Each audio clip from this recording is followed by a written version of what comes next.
What happens? Every ride is a masterpiece, but some rides stand out. Some imprint on body, soul, heart. I had a group ride the other day like that. It turned out to be much more than the sum of its parts.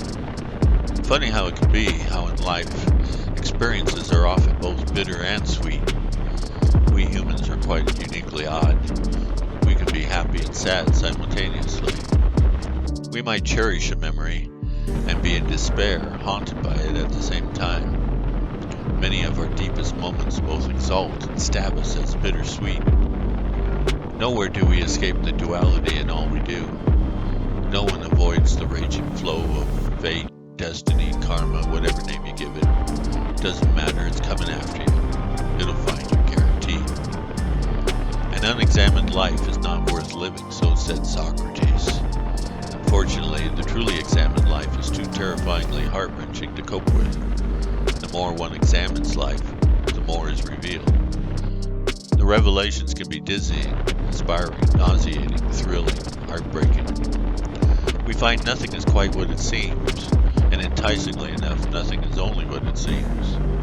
Studied ever more closely, the simplest events in life always occupy a larger space inside of us, a space that expands and deepens upon reflection. What it comes to mean is grander than face value, so large we feel we can't contain it, and yet from the outside, to everyone around us, such events may appear normal, even trivial, nothing but expected. Life has a soul-shaking gravitas at times that transcends our ability to absorb it. Feelings overwhelm us, stark cold facts take their toll. Everything points to something else. No one thing is just what it is. We free associate the incidentals of life into grand tapestries, sweeping emotional connections to all we've experienced before, and to all possible futures, wondering if they're forever out of our reach. Something whispers within. Is what you're living for worth dying for? If not, perhaps you should find something else to live for. Parts of who we are always dying, always being born. We're always changing, nothing stays the same, no matter how hard we try to hang on.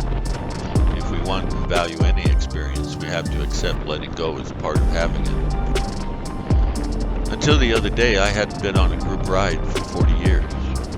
Until last year, I hadn't rode a motorcycle for 25 years. So being invited on a group ride again was a lot of fun. Plus I saw it as a nice benchmark of me getting back into motorcycling. It's a sign, symbol, visible threshold of a new beginning. But as the day ended, it became clear. My beginning was somebody else's ending. Another rider in the group announced at end of day he was selling his motorcycle. That was to be his last ride. He had 3 back operations recently and 2 leg operations. After the day of riding, he had to face the truth. His body was done with riding, even if he would never be. And so the long day ended. We rode over 250 miles. For me, it was a bright day, my first day back in a group ride. But the same day was a sad day for someone else. He would ride no more. I'm glad I got to share his last ride with him. Someday I'll have a last ride. Even more reason to enjoy this day.